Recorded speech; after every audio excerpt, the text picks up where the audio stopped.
Dalam hidup kita ni, ada orang yang Allah angkat darjat, naik. Darjat dia ni, sampai peringkat dia wali Allah. Lepas pada Nabi, ada lagi ke wali Allah? Ada. Ulama-ulama sebut, dasar pada hadis Rasulullah sallallahu alaihi wasallam. Hadis Rasulullah sebut, man adzali waliyan, faqad adzantuhu bil harb. Siapa-siapa yang menyakiti wali-wali aku, katanya Allah, aku isytihar pegang dengan orang tersebut. Ini nak sebut wali-wali Allah. Banyak ayat-ayat Quran Karim cerita tentang wali-wali. Orang yang dekat dengan Allah, bila dia ni semakin dekat, sama ada amalan dia, keyakinan dia, sama ada akhlak dia, dalam 2-3 perkara ni, dia ni naik perangai dia, sikap dia dekat dengan Allah, maka di waktu tersebut, dia dipanggil wali Allah. Waliullah. Orang yang wali Allah ni, bila dekat nak menghadap depan Allah, Allah akan mengujinya. Allah Subhanahu Wa Taala sebut, Allah telah mengujinya dengan kebahagiaan dan kesusahan. Bila dekat dengan kematian dia tersebut, lalu malaikat maut diarahkan supaya datang untuk mencabut nyawa dia. Bawalah dia menghadap aku. Sesungguhnya aku telah menguji dengan kebahagiaan dan kesusahan. Orang-orang soleh ni, dalam hidup kita ni, kita harap kalaulah Allah naikkan darjat kita ni, biar kita dapat setinggi itulah. سنخوض معاركنا معهم وسنمضي جموعا نردعهم ونعيد الحق المغتصب وبكل القوة ندفعهم وبكل القوة ندفعهم. السلام عليكم ورحمة الله تعالى وبركاته. الحمد لله رب العالمين والصلاة والسلام على أشرف الأنبياء والمرسلين وعلى آله وصحبه أجمعين. سبحانك لا علم لنا إلا ما علمتنا إنك أنت العليم الحكيم. رب اشرح لي صدري ويسر لي أمري واحلل عقدة من لساني يفقهوا قولي. رب يسر ولا تعسر وتمم بالخير. أما بعد. Para penonton, sahabat-sahabat, teman-teman yang dihormati sekalian, pertamanya, marilah sama-sama kita mengaturkan rasa syukur yang tak terhingga kita kepada Allah di atas nikmat di mana Allah masih lagi memberi kesempatan pada kita berada pada saat-saat terakhir dalam bulan Sya'ban dan kita menuju kepada bulan Ramadan Al-Mubarak. Masa yang kita berada sekarang ini merupakan masa-masa yang kalau kita hidup di zaman Nabi Muhammad sallallahu alaihi wasallam, merupakan masa yang paling indah dalam hidup ini. Kerana kita nak mendapat tetamu yang besar dalam hidup kita, itu Ramadan Al-Mubarak. Saat ini kita akan dengar bagaimana yang diulang dan disebut oleh di kalangan sahabat-sahabat, mengulang-ulang di kalangan mereka untuk mengalu-alukan kedatangan bulan Ramadan yang tak berapa lama lagi yang akan kita sampai ini. Sementara pula kita pula pada tahun ini menjadi ujian yang tak pernah dalam hidup kita menjadi ujian yang sebegini. Di mana Allah jadikan kejaran kematian itu berkejaran untuk mendapatkan manusia melalui COVID-19. Kita pula sibuk melarikan diri untuk menyelamatkan nyawa-nyawa kita ini dalam suasana kita pada saat ini. Maka dalam suasana sebegini juga, di saat mana kita cuba menyelamatkan nyawa-nyawa di kalangan kita ini, di saat sebegini mari kita menambahkan bekalan. Sebenarnya bagaimana keadaan yang kita akan lalui di waktu mana kita akan dipanggil menghadap di hadapan Allah. Antaranya kita akan melalui yang disebut dengan saat sakaratul maut dalam hidup kita. Kerana jarang di kalangan kita berbicara tentang tajuk sebegini. Ramai di kalangan kita sibuk berbicara tentang kehidupan untuk dunia. Kita sibuk tengok orang bercerita tentang mengenai bagaimana nak melariskan jualan-jualan mereka. Tapi jarang orang nak sebut tentang bagaimana untuk kita nak bersiap, untuk kita nak melalui satu masa yang besar dalam hidup kita, iaitu yang disebut dengan sakarat. Sakarat yang kita kena lalui. Lepas pada kita lalui sakarat, kita kena lalui barzah. Lepas pada kita lalui sakarat, kita lalui kematian. Lepas pada kita lalui kematian, kita akan lalui pula yang disebut dengan kehidupan di barzah. Bangun dan bangkit di barzah Allah. Lalu lepas pada kita akan hidup di barzah, Kita akan hidup lagi di padang mahsyar. Bangun kita di padang mahsyar dalam kubur setelah mana berlalunya alam barzah, alam kubur. Kemudian kita akan hidup lagi di alam yang seterusnya yang disebut dengan alam titian sirat, kemudian alam hisab yang kita kena lalui sehinggalah kita masuk dalam syurga atau na'udzubillah min dzalik dihumban ke dalam neraka Allah Subhanahu Wa Taala. Para penonton, sahabat-sahabat sekalian, oleh kerana perjalanan ni perjalanan yang jauh lagi, maka mari kita berbicara tentang mengenai perjalanan yang dekat dengan kita. Yang paling dekat dengan kita ialah sakarat. Dan kita dah bincang panjang tentang mengenai sakarat yang kita kena lalui dalam hidup kita. Kita akan lalui saat sakarat ini berdasar pada yang disebut oleh alim ulama, ada dua saja sakarat yang kita akan lalui. Sama ada sakarat di kalangan husnul khatimah, di saat mana kita dalam keadaan yang terbaik, yang dalam keadaan sebaik-baik penutup, ataupun sakarat dalam keadaan su'ul khatimah, dalam keadaan yang buruk penutup dalam hidup kita. Maka untuk kita menjadikan diri kita ni husnul khatimah dan penutup yang baik dalam hidup kita, maka kita kena buat persiapan sekarang. Sekarang kita dah mula bersiap. Bersiap untuk apa dia? Bersiap untuk saat di mana kita nak melalui saat-saat yang demikian, yang dekat dengan diri kita ini.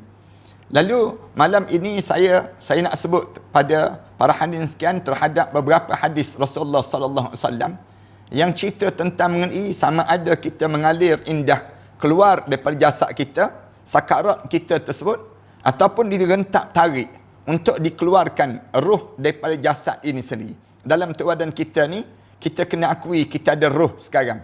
Roh ini kita dalam badan kita ni ada yang disebut dengan oksigen. Ada yang disebut dengan yang namakan dengan roh pada diri kita.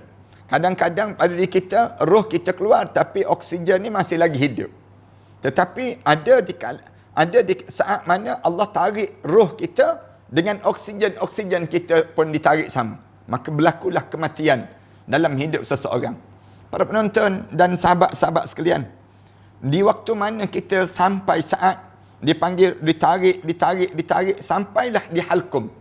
Bila sampai di halkum, maknanya berakhir perjalanan hidup kita ini. Nyawa kita hanya bila sampai di halkum, maknanya berakhirlah perjalanan hidup di atas dunia ini. Kalau kita baca dalam kitab, disebut Abu Ya'la dalam musnadnya, daripada Abi Ad-Dunya, melalui Yazid Ar-Ruqashi meriwayatkan hadis daripada Anas radhiyallahu anhu. Ada dua hadis. Satu hadis Anas, satu lagi hadis Bara' bin Azib.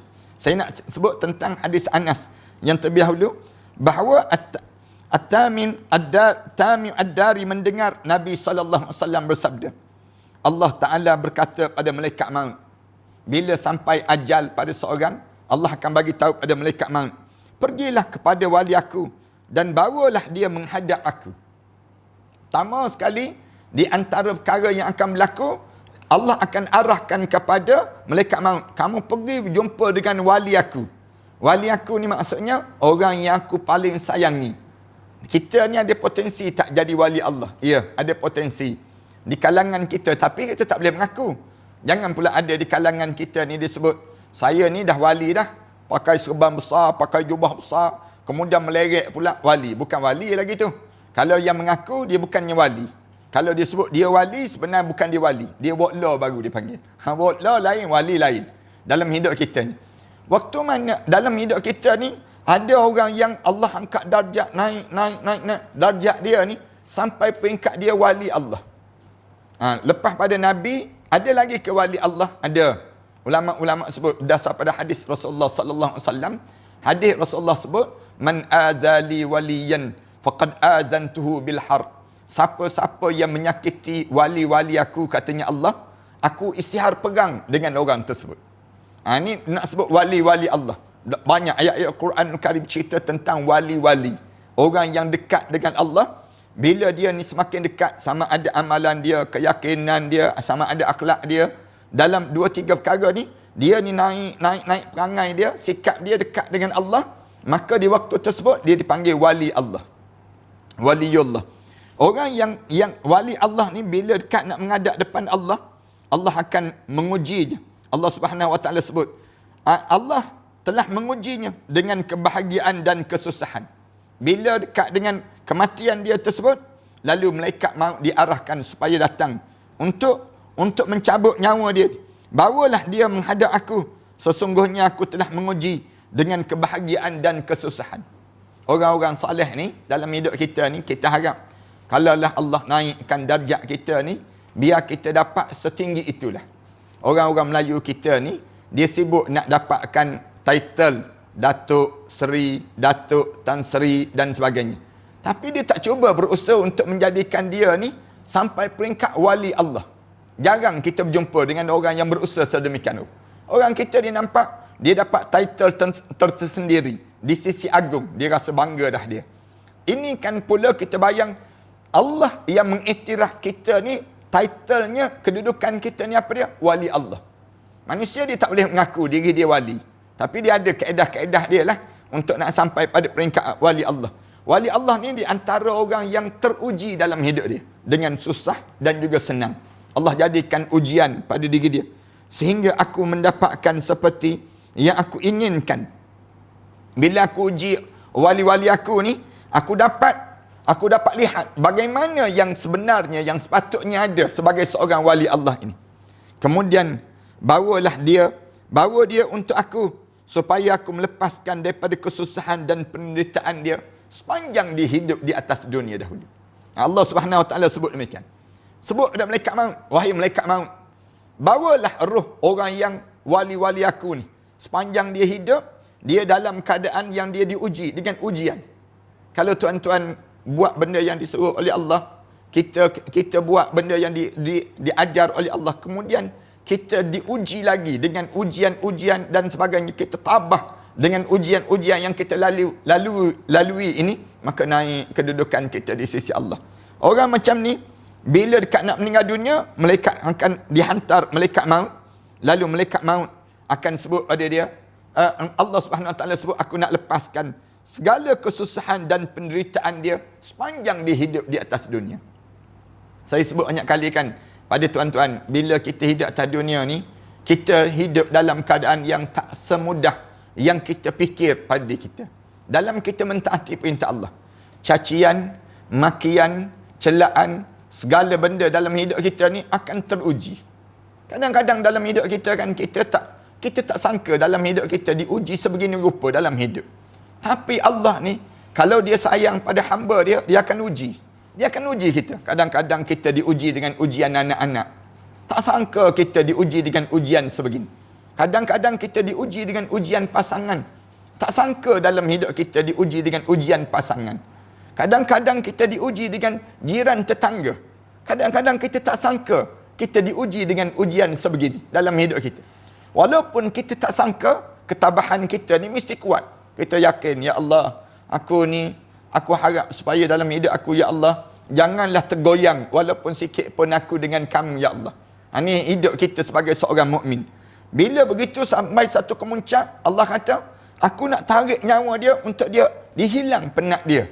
Segala letih dia, segala kesukaran dia, segala kesusahan dia tersebut, lalu Allah matikan dia. Bila Allah nak matikan dia tu, untuk apa dia? Untuk rehat pada hamba-hamba Allah yang teruji dalam hidup dia dengan ujian-ujian. Lepas tu saya sebut, senyumlah di saat mana kita diuji dengan ujian. Jangan kita rasa resah, jangan kita rasa gelisah, jangan.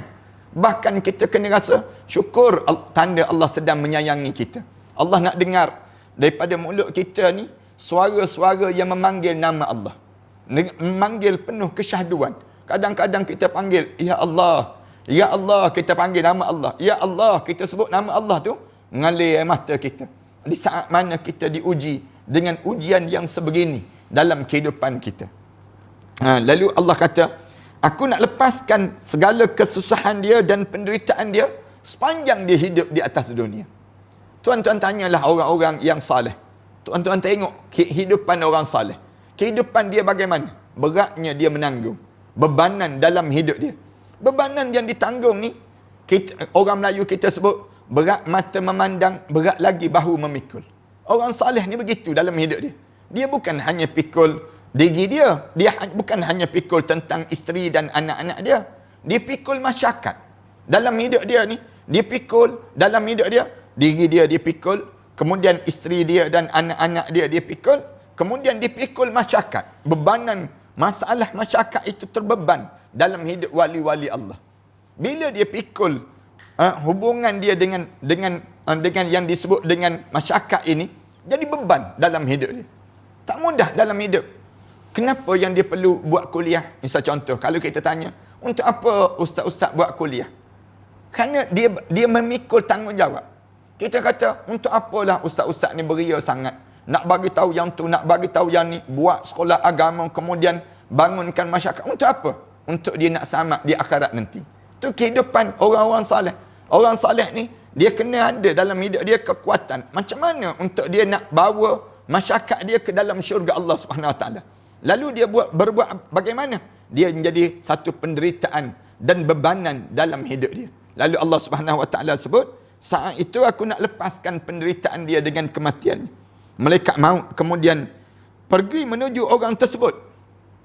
Lalu malaikat maut ni akan pergi terus. Tamim Ad-Dari disebut, dia dengar Rasulullah sebut, malaikat maut terus pergi menuju pada orang tersebut. Bersamanya bila nak cabut nyawa orang mukmin ini, seramai lebih kurang 500 malaikat yang membawa kain kafan dan juga minyak wangi daripada syurga Allah, juga membawa seikat raihan, bauan raihan dibawa. Saat mana nak cabut nyawa orang mukmin ini, waktu mana nak keluarkan roh orang mukmin daripada jasad dia tersebut, dibawanya malaikat ramai 500 malaikat yang membawa kain kafan.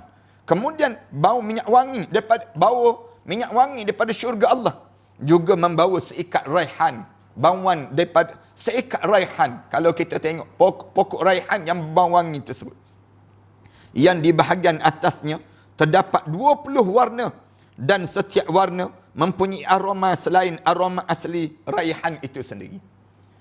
Dan seikat tersebut ada lebih kurang 20 warna, dan setiap warna mempunyai bauan yang tersendiri. Bauan yang tersendiri, dan aroma dia lebih asli daripada bauan raihan itu sendiri. Mereka juga membawa sutera putih. Bawa pula malaikat yang 500 orang ni, bawa pula sutera putih. Datang yang di dalamnya terdapat minyak kasturi yang paling harum bauannya. Dalam sutera putih tu, lembut sutera ni lembut tu, sutera putih untuk membalut roh mereka yang nak dicabut sebentar lagi. Bauan dia pula, bauan kasturi yang paling harum. Kemudian malaikat maut duduk di sisinya. Malaikat maut akan duduk di sisi orang yang nak dicabut nyawa dia ni. Dia duduk sebelah kanan ke, sebelum hijab mata dibuka tersebut, sedangkan para malaikat lain duduk mengelilingi mereka yang nak dicabut nyawa sebentar lagi. Ni orang saleh ni. Saya nak cerita bagaimana roh yang mengalir keluar. Saat mana sakarat yang mengalir keluar ini, setiap malaikat meletakkan tangannya pada setiap anggota badan orang tersebut. Lalu bila keliling saja, malaikat hulur tangan malaikat ni pegang di anggota badan dia. Pegang di anggota badan dia. Kemudian sutera putih itu mula dihamparkan. Mula dihamparkan sutera putih ini. Sedangkan minyak kasturinya berada di bawah dagunya. Bawah dagu ni bauan kasturi. Dia kenapa bawah dagu? Kerana bawah pada dagu ni nak naik atas pada dagu, dia hidung. Hidung ni bau semerbak, bauan wangi bagi mereka yang nak ditarik roh dia dalam keadaan yang sedemikian rupa, dibukakan baginya pintu menuju ke syurga Allah. Waktu mana keadaan begitu, Rasulullah sallallahu alaihi wasallam sebut, hijab mata mula dibuka, nampak terus pintu dia straight tuju terus kepada syurga Allah Subhanahu Wa Taala. Lalu Rasulullah sallallahu alaihi wasallam mula bercerita, melanjutkan ceritanya. Pada saat itu nyawa mula ditimbang di syurga sekali oleh bajunya, dibawa. Di saat mana roh ni mula keluar daripada halqum ni, lepas pada mulut kita sebut la ilaha illallah Muhammadur Rasulullah, roh ni naik ke atas. Naik ke atas ni keluar daripada mata. Bila keluar daripada mata, jatuh atas kain putih. Sutera putih yang lembut tu, yang bau wangi kasturi sembak ini, letak jatuh tu, malaikat salin tampung, letak. Kemudian dibawa. Mula diusung. Malaikat mula usung naik saja. Roh ini bawa naik. Kemudian seperti anak bayi yang ditimbang oleh keluarganya sebut. Macam mana kita timbang bayi kan? Kita pegang bayi tu, kita tampung dia. Roh orang mukmin ni bila keluar tu malaikat tampung letak dalam di atas kain putih bekas yang besar untuk diletakkan roh orang mukmin ini. Kemudian pada saat itu nyawanya ditimbang sampai ke syurga. Sekali oleh bajunya dengan baju putih tadi, sekali oleh isteri-isterinya dibawa sekali diiringi dengan isteri-isterinya, dan sekali oleh buah-buahan syurga seperti anak bayi yang ditimbang oleh keluarganya, diiringi oleh isteri-isteri dia. Roh ni diiringi terus isteri-isteri di kalangan roh orang mukmin yang soleh ini sendiri. Isteri tersebut sama ada isteri di dunia ataupun isteri di akhirat. Rasulullah sallallahu alaihi wasallam cerita benda yang demikian. Maknanya waktu mana diiring keluar tu ada dah yang bidadari ataupun isteri yang akan mengiringi dia sampai dalam syurga Allah Subhanahu Wa Taala. Sebab tu kalau kita baca dalam hadis Rasulullah sallallahu alaihi wasallam, dia pesan sangat kan. Dia pesan sangat pada isteri, jangan menyakitkan hati suami. Jangan menyakitkan hati suami. Kebetulan suami kamu tu suami yang soleh. Bila suami tersebut suami yang soleh, tiba-tiba kamu sakit, menangis para bidadari Allah. Bidadari Allah ni, dia akan sebut kamu ni memang tak kenang budi langsung. Kamu ni tak rasa syukur langsung terhadap nikmat yang Allah bagi pada diri kamu. Kamu akan dapat suami yang soleh kan dalam hidup kamu. Tiba-tiba suami yang soleh yang ada dalam hidup kamu ni pun, kamu rasa pada diri kamu, kamu sakitkan hati dia sebegitu. Nangis para bidadari yang disebut dengan isteri-isteri yang diiringi naik sampai menghadap di hadapan Allah. Pada saat yang sama, isteri-isterinya melihat dengan penuh kebanggaan. Isteri-isteri, maknanya orang mukmin ni, berbuatlah amalan-amalan yang baik dalam hidup kita. Sama ada orang lelaki ataupun orang perempuan. Orang perempuan pun kita kata, habis tu kalau orang perempuan ada isteri juga, tak dah. Allah jadikan suami pada diri dia. Allah jadikan pemuda-pemuda yang kacak untuk diri dia, yang saleh. Kalau kebetulannya dihidup di atas dunia dapat suami yang saleh. Suami yang saleh. Ruh suami-suami yang saleh ini akan mengiringi yang disebut dengan isteri yang salehah tadi. Lalu ruhnya melompat dan malaikat maut berucap, wahai ruh yang baik, keluarlah engkau menuju pohon bidara yang tiada berduri.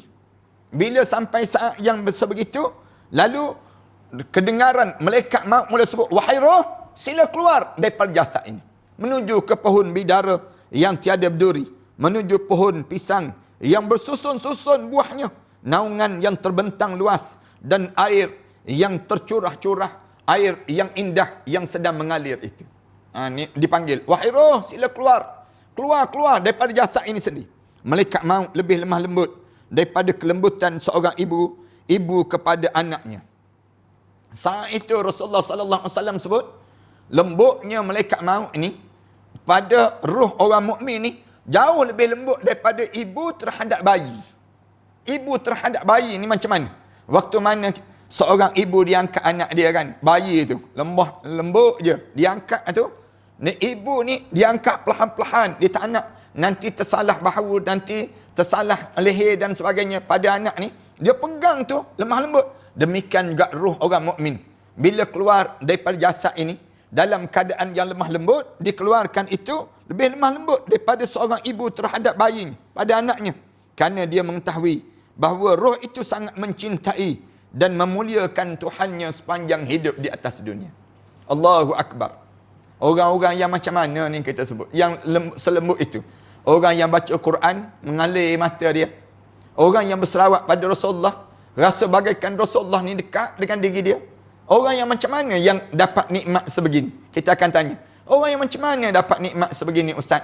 Orang-orang yang hidup dia terlampau asyik dengan Allah dalam hidup dia. Dengar je azan, musim-musim kita sekarang ni, dengar je azan, menangis teresak-esak dia. Aku tak boleh pergi semayang. Kita tahu pula yang ni tak boleh pula semayang tarawih dalam keadaan berjemaah kali ini, kecuali dalam rumah masing-masing saja. Tidakkah di saat tersebut kita akan rasa bagaimana pada diri kita saat mana kita dengar saja berita ini meluluhkan hati kita, rasa sedih dan sayu dalam hidup kita. Tak sama lagi dah. Biasanya malam pertama doyun-doyun orang, malam kedua orang penuh dengan keriuhan dan kemeriahan. Agak-agak tahun ni boleh rasa tak demikian. Kita akan jadi sejarah dalam kehidupan dunia. Dalam kehidupan dunia, sepanjang umur dunia ini, sepanjang umur dunia kita ini, kitanya tak pernah lagi sampai sesaat sebegini rupa. Sampai nak pergi masjid pun tak boleh. Orang ni bila dia dengar saja berita-berita begini, nangis teresak-esak dalam hidup dia. Lembutnya hatinya. Kala mana dia tidur malam, terjaga dia. Di tengah malam, di saat mana kedengaran bahan bakar dalam neraka Allah, bingkang bangun dia. Orang macam ni, bila saat mana dia dengan kematian dia tu menyebabkan malaikat lemah lembut dengan dia. Siapa orang macam ni? Orang yang tersentuh bila alim ulama dihina, orang-orang yang sentiasa menjaga orang-orang soleh di kalangan mereka, menghargai orang soleh. Dia akan rasa orang soleh tu macam ayah dia, macam ibu dia dalam hidup dia ni. Ni orang-orang yang sebegini. Bila dekat nak meninggal dunia, Allah jadikan kelembutan pada diri dia. Dengan kelembutan itu, roh itu mendapat keredaan Allah Ta'ala. Hingga roh itu dicabut seperti dicabutnya bulu daripada adunan. Roh orang itu akan keluar sementara malaikat di sekelilingnya mengucapkan salam sejahtera untuk kamu. Malaikat-malaikat bila keluar aja malaikat panggil, salamun alaikum, sejahteralah ke atas diri kamu. Udkhulul jannah, masuklah kamu semua dalam syurga. Yang demikian itu kerana apa yang telah kamu kerjakan. Udkhulul jannah bima kuntum ta'malun, dengan apa yang telah kamu kerjakan sepanjang kamu hidup di atas dunia dahulu. Malaikat-malaikat mula mengalunkan kalimah-kalimah yang menunjukkan bagaimana kegembiraannya malaikat di saat demikian. Itulah makna firman Allah Ta'ala, iaitu orang-orang yang diwafatkan dalam keadaan baik oleh para malaikat Allah. Orang-orang yang dimatikan oleh malaikat Allah dalam keadaan yang baik oleh para malaikat Allah. Seraya berkata pada mereka, salamun alaikum, sejahteralah ke atas kamu. Udkhulul jannah, masuklah kamu semua dalam syurga. Bima kuntum ta'malun, terhadap apa yang telah kamu kerjakan sepanjang kamu hidup di atas dunia dahulu. Rasulullah sallallahu alaihi wasallam bila cerita tentang keadaan ini, Rasulullah selanjutnya menceritakan dengan membacakan firman Allah Ta'ala. Firman Allah Ta'ala, sementara jika dia orang yang meninggal termasuk orang-orang yang didekatkan kepada Allah, nescaya akan memperolehi ketenteraman rezeki dan syurga kenikmatan pada diri dia. Alladzina tatawaffahumul malaikah tayyibin yaquluna salamun alaikum udkhulul jannah bima kuntum ta'malun. Orang-orang yang dimatikan oleh malaikat Allah dalam keadaan tayyibin, dengan keadaan penuh, dengan mati dalam keadaan yang tayyibin, tayyib yang terbaik, mati dalam keadaan yang paling terbaik. Lalu yaquluna salamun alaikum, dikatakan ke atas dia tu, alaikum udkhulul jannah, masuklah kamu semua dalam syurga Allah, bima kuntum ta'malun, terhadap apa yang telah kamu kerjakan di atas dunia ini. Kemudian beliau mengatakan lagi, jika malaikat maut mencabut roh itu berkata pada jasad. Bila saat mana dicabut roh dia tersebut, roh ni akan sebut pada jasad, semoga Allah memberikan pahala kebaikan pada kamu sementara keberadaan aku, waktu mana aku berada pada kamu dahulu, wahai jasad. Roh ni sambil keluar mengalir itu, dia akan sebut, jasad, sejahteralah ke atas kamu, Allah bagi pahala lah untuk diri kamu sementara aku tumpang. Sewaktu mana aku tumpang kamu, waktu mana aku berada dalam tubuh badan kamu dahulu, wahai malaikat, wahai jasad, moga-moga Allah bagi pahala pada kamu. Dengan keberadaanku, kamu segera berbuat ketaatan pada Allah. Waktu mana aku berada dalam tubuh badan kamu dahulu, roh ni sebut pada jasad. Dia kata apa dia? Waktu mana aku berada dalam tubuh badan kamu dahulu, kamu sentiasakan dalam keadaan taat pada perintah Allah dan enggan melakukan kemaksiatan. Hari ini selamat untuk kamu. Kamu benar-benar telah selamat. Katanya roh di saat mana sambil keluar daripada jasad, selamat tinggal jasad, selamat tinggal kamu benar-benar selamat. Kerana sepanjang aku duduk dalam jasad kamu, kamu di antara orang-orang yang soleh, dan aku tumpang dalam hidup kamu orang-orang soleh itu sendiri. Jasad itu mengatakan hal yang sama juga pada roh. Sambil demikian, jasad pun jawab pada roh. Roh tersebut, tanah tempat dia berbuat ketaatan pada Allah menangis. Di saat itu, tanah yang kita sentiasa sujud itu menangis. Jalan-jalan kita pergi ke masjid itu menangis. Segala benda yang waktu mana roh sedang keluar, semua tanah-tanah ni menangis. Demikian juga dengan langit tempat amal kebaikannya. Langit Rasulullah kata, langit itu menangis di saat mana kematian orang-orang yang saleh ini. Menangis dalam keadaan amal kebaikan dia. Dibawa naik ke atas. Dan rezekinya yang diturunkan pun ikut menangis. Rezeki-rezeki yang diturunkan pada dia. Baju kita menangis. Kemudian rumah kita menangis. Kenderaan kita menangis. Di saat mana kematian orang-orang yang saleh ini sendiri. Kematian. Waktu mana kita menghadap depan Allah nanti. Saat mana kita menghadap depan Allah. Semua menangis. Semua amalan-amalan kita ni akan menangis. Tengok pada diri kita. Rumah kita. Selipar yang kita pakai menangis. Kenderaan yang kita naik menangis. Semua menangis. Dan rezekinya yang diturun pun ikut menangis. Selama 40 malam. 40 malam tangisan mereka ini. Bila kita mula meninggal dunia ini sendiri. Allahu Akbar. Ni orang mukmin. Saya harap kita semua yang ada ni, di kalangan kita ni, semua di kalangan orang mukmin. Saat mana kita menghadap depan Allah, bukan hanya anak dan isteri kita sahaja yang menangis. Tetapi seluruh alam ini menangis. Menangis dengan amalan. Jasad ni pun menangis. Kemudian roh ni pun menangis nak berpisah. Akhir di kalangan kita ni. Saat mana yang berlaku sedemikian rupa. Ketika nyawa orang itu dicabut, para malaikat yang berjumlah 500 itu berdiri di sisi jasadnya. Saat mana roh kita keluar, berdiri semua para malaikat. Malaikat berdiri. Di keliling kelalang kita ni, seramai 500 tersebut. Tidaklah manusia mengiring jasad itu, melainkan para malaikat telah memusingkannya sebelum mereka mengkafaninya. Sebelum mereka melakukan hal itu dan memberi minyak kepadanya. Sebelum mereka meletakkannya daripada pintu rumah, para malaikat berdiri berbaris sampai ke kuburnya. Berdiri malaikat ni, berdiri depan rumah dia tu, terus berbaris sampai ke kubur yang nak dikemumikan jenazah hamba Allah Subhanahu Wa Taala ini, dan menyambutnya dengan permohonan ampunan kepada Allah Taala. Pada saat itu iblis berteriak. Rasulullah cerita berteriak kasar. Iblis meraung terus. Teriakan itu dapat memecahkan tulang jasadnya. Bila iblis ni meraung tu, pecah tulang jasad iblis tersebut. Seraya berkata kepada bala tenteranya, bagaimana hamba ini boleh selamat daripada kalian? Tanya iblis ni, macam mana kamu boleh selamat? Orang ni boleh terselamat daripada kalian. Kalian tak cuba pujuk ke dia? Kalian tak minta ke dia? Kamu tak jaga ke? Lalu bala tenteranya menjawab, dia itu maksum, dia itu terpelihara. Syaitan ni jawab, tak boleh lawan. Dia memang jaga. Allah jaga dia. Dia sama ada dia jaga diri dia, sama ada Allah jaga diri dia, sama ada orang sekeliling tuan dan dia ni menjaga diri dia untuk diselamatkan dalam hidupnya. Ketika mana malaikat maut membawa roh ini ke langit. Jadi saya berhenti setakat ini dahulu. Mudah-mudahan pertemuan kita ini pertemuan yang diberkati dan di sisi Allah Subhanahu Wa Taala, dan mudah-mudahan Allah jadikan pertemuan kita ni memberikan kebaikan-kebaikan yang banyak dalam hidup kita. Terima kasih sekali lagi. Aku qouli hadza wa astaghfirullah li wa lakum. Wassalamualaikum warahmatullahi taala wabarakatuh. Bismillahirrahmanirrahim. Alhamdulillahirabbil alamin. Wassalatu wassalamu ala asyrafil anbiya'i wal mursalin wa ala alihi wa sahbihi ajma'in. Rabbana iftah bainana wa bain qaumina bil haqq wa anta khairul fatihin. Rabbana hab lana min azwajina wa dhurriyyatina qurrata a'yun waj'alna lil muttaqina imama.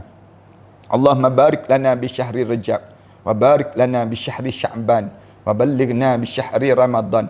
Rabbana atina fid dunya hasanah fil akhirati hasanah wa qina adzabannar.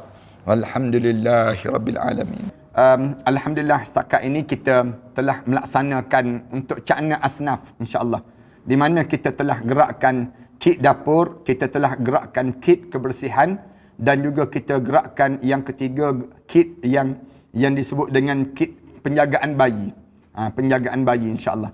Dan kita telah agih-agihkan sumbangan ini, alhamdulillah, telah bahagi di kalangan mereka-mereka yang susah. Termasuk dengan sumbangan makan, nasi bungkus. Kita telah bungkus. Sejak dah 2 hari dah kita dah bungkus nasi. Sebungkus sebanyak lebih kurang RM8 sebungkus. Tuan-tuan boleh terus ke Maybank Matan Center ataupun Bank Islam ataupun CIMB ataupun Bank Islam tersebut insya-Allah. 3 Maybank tersebut, tuan-tuan boleh sama ada nak bagi sumbangan melalui sumbangan kit dapur tu pun boleh. Sebanyak lebih kurang RM60 je. Untuk satu bungkusan tu kita bagi pada mereka yang bila berlaku PKPB begini, ada di kalangan kita yang susah-susah, yang memerlukan sangat bantuan-bantuan. Lalu kita sampaikan demikian. Tuan-tuan boleh tengok perfume ni. Ramai yang sibuk tanya soalan-soalan begini, boleh WhatsApp je terus ke talian 014 269 6217. 269 6217 dalam bentuk 4 koleksi sebegini, tuan-tuan boleh dapatkanlah insya-Allah daripada perfume yang saya sentiasa war-warkan pada jemaah-jemaah sekalian insya-Allah. Terima kasih di atas kesempatan yang baik ini. Allah jadikan kebaikan bertambah untuk diri kita. Aku qouli hadza astaghfirullah li wa lakum.